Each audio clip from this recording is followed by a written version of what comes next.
பாத்தீங்கன்னா ஆண்டவர் வந்து ஒரு குயவன் கையில கொடுத்த அந்த களிமண் மாதிரி நம்மளை வணைந்து கொள்ளும். ஃபர்ஸ்ட் வணையறவங்க ஆண்டவர் வந்து நம்மளை வணையும் போது பாத்தீங்கன்னா நம்ம வந்து ஒடுக்கப்பட்டு நிந்திக்கப்பட்டு வந்திருப்போம். ஆனா திரும்ப அதை வணைய திரும்ப உடையுது. குயன் வந்து அதை உடஞ்சது அந்த மண்ணை வேஸ்டா எடுத்து போடுது.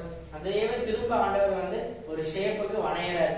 அந்த ஷேப்புக்கு நம்ம ஆண்டவருக்கு வந்து வணையருக்கு நம்மள ஆண்டவர் கையில ஒப்பு கொடுக்கணும். ஒப்பு கொடுக்கும் போது ஆண்டவர் நம்மளை வந்து வழி நடத்துவார். அந்த வழியில அப்படிதான் ஆண்டவர் வந்து வழி நடத்தி நம்மளை வந்து ஒரு உயர்ந்த ஸ்தானத்துக்கு ஒரு ஊழியத்திலேயோ ஒரு இடத்துலயோ வந்து ஊழியத்துல வந்து ஒரு உயர்ந்த ஸ்தானத்துக்கு வந்தார். எடுத்த உடனே மற்றவங்களா பேசுறாங்கன்னு சொல்லிட்டு எடுத்தவங்க ஊழியத்துல மேலேயும் வர முடியாது. ஏன்னா பாடுகள் வந்து, ஏன்னா இது கடினமான ஊழியம். உண்மை இல்லவனுக்கு இது கனமான ஊழியத்தை ஆண்டவர் கொடுத்துருக்காரு. ஏன்னா கனமான ஊழியம் வந்து எல்லாரும் செய்யணும்னு ஆண்டவர் ஆசைப்படுறாரு.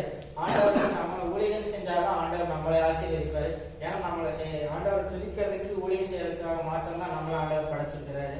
மற்ற உலக ஆசீர்வாதங்களுக்கோ சம்பாஷணைகளுக்கோ ஆண்டவர் நம்மளை வந்து பிரித்து எடுக்கல.